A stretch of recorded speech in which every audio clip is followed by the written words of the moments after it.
Greetings to all and all. I am 19BQ180440, Jichinara Teja from second year of ECE. I am here to explain some topics of analog analog and digital communications, digital system design, and control systems. First of all, will start with analog and digital communication with the topic of differences between PAM, PWM, PPM. Before looking into their differences, let us look into their definitions. Definition of PAM. PAM stands for pulse amplitude modulation. It is a modulation technique in which the amplitude of the pulse carrier signal is changed according to the amplitude of the message signal. The figure given below represents the PAM signal, modulating signal. This one is the pulse carrier signal and this is the PAM signal. As we can see in the figure shown below, the amplitude of the pulses is varying with respect to the amplitude of the analog signal, like in case of amplitude modulation. But the major difference is that unlike AM, here the carrier wave is pulse rather than the continuous wave signal. Definition of PWM. PWM is an acronym of pulse width modulation. In PWM, the width of the pulses is varied according to the amplitude of the message signal. The figure below shows the pulse width modulated signal. Modulating signal, pulsed carrier, PWM signal. As we can see that unlike the AM in this technique, the amplitude of the signal is constant. Only the width is varying. The PDM technique is similar to the frequency modulating because the variation of the width of the pulses frequency of the pulses in the PDM signal shows the variation. The width of PWM. PWM is used for pulse position modulation. It is a technique in which the position of the pulses is changed in accordance with the amplitude of the modulating signal. The figure below shows the PPM signal, PWM, PPM modulating signal.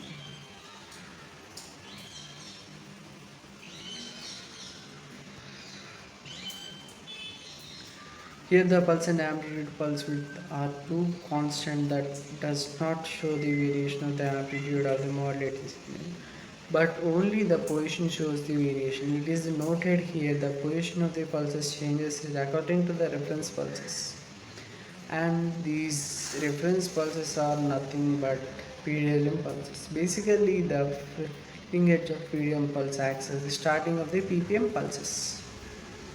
Now let us look into the differences of PWM, PPM and PAM.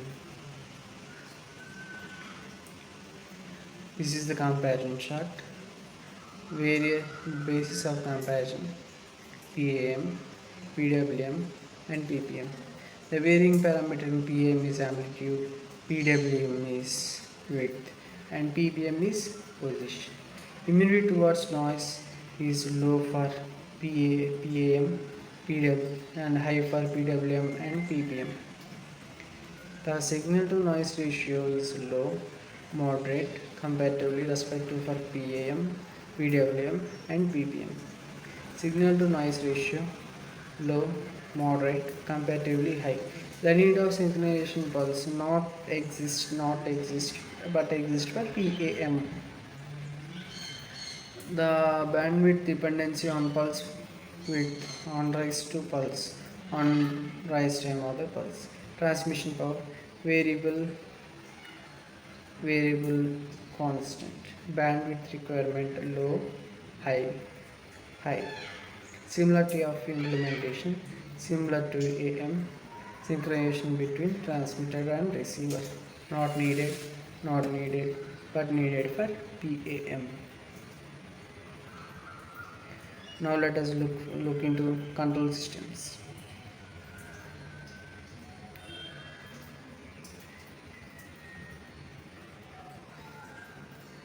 What is a control system?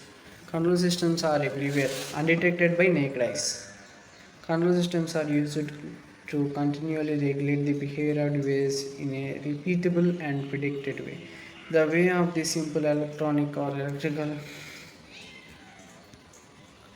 and various sophisticated computer control systems. The fundamentals of the control systems include the measuring of error signal and then adjusting the system to reach the desired course or outcome. If the system deviates too fast and the control system is unable to adjust the course of the outcome, the control system is inadequate to manage the disturbances. Some basic examples of control systems include the crucial control of the motor temperature in building, the chemical concentration of the drinking water, and speed of the conveyor belt in process plant.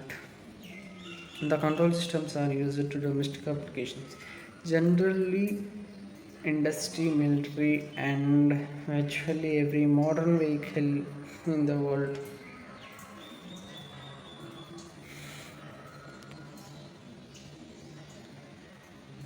are very common in SCDA and industrial automatic systems.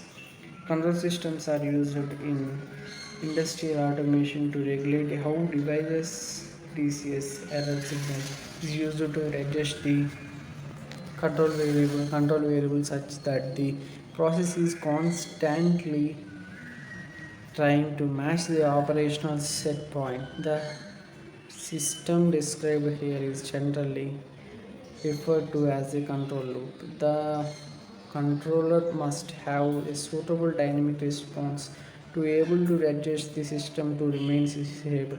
If the controller is unable to adjust the stable conditions, that is with the minimal handling, and the control system is said to be control of the in very complex process. The single closed loop may be insufficient to stabilize the process. Cascaded control systems may be used to situations where there is a moderate complexity and the process is changing quickly in respect to time.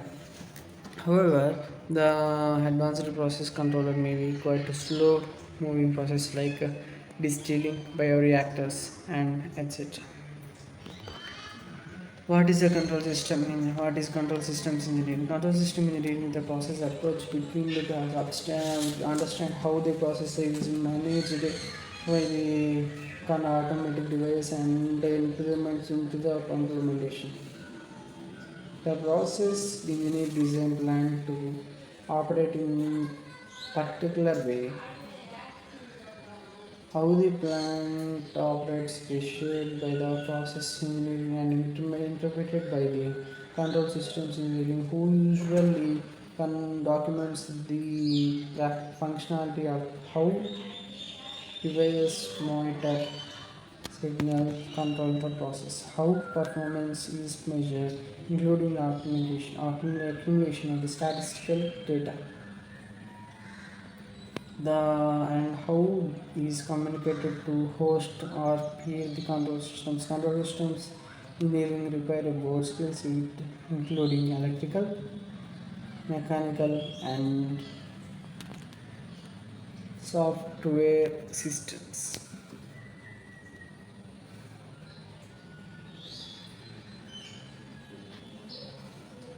What is systems integrator? The term systems integrator is not reserved for the people of the companies who provide control systems. In the term systems integrator is generally used to describe the organizations or individuals who bring together hardware and software components of systems. The term is used to number of industrial including IT partners who provide services to design and implement solutions as systems integrator. The systems integrator may not practice control systems engineering, the detection and asset performance rather than how the control systems perform the and asset the optimization.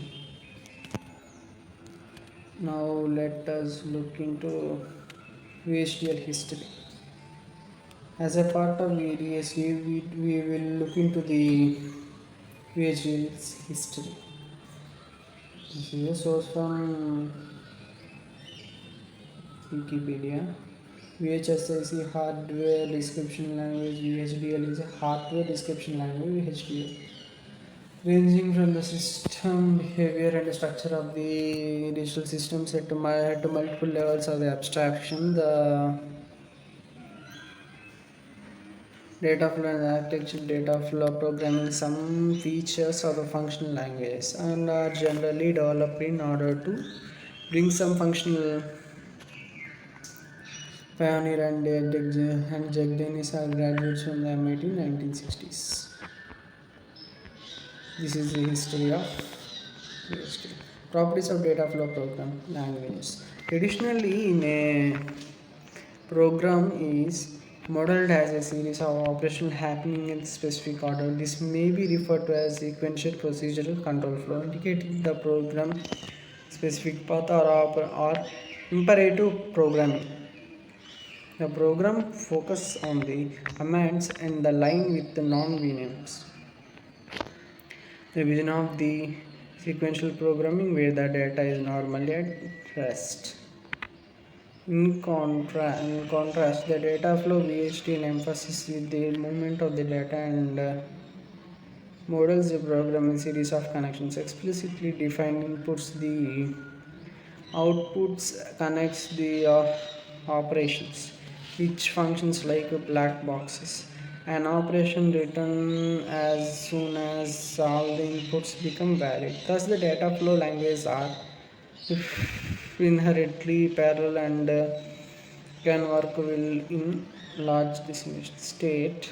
What is meant by state? One of the key concepts in computer programming as idea of the state has been shown as snapshot for various conditions in the system. Most programming languages require considerable amount of computer resource. It has no idea which piece of information encodes the enduring states.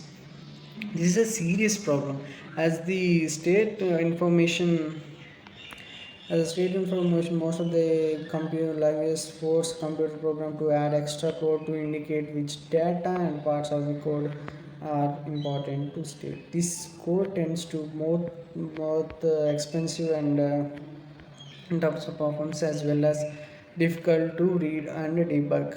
The explicit parallelism is one of the main reasons for the poor performance of enterprise and Java when building data intensive non-OLTL application. Where is a sequential program can imagined as a single worker moving between tasks. Data flow more like series and workers assemble line. Each specific task wherever materials are available. Since the operations are only concerned with the availability of the data inputs, they have no hidden tracks and all ready to same time. That's all. Thank you.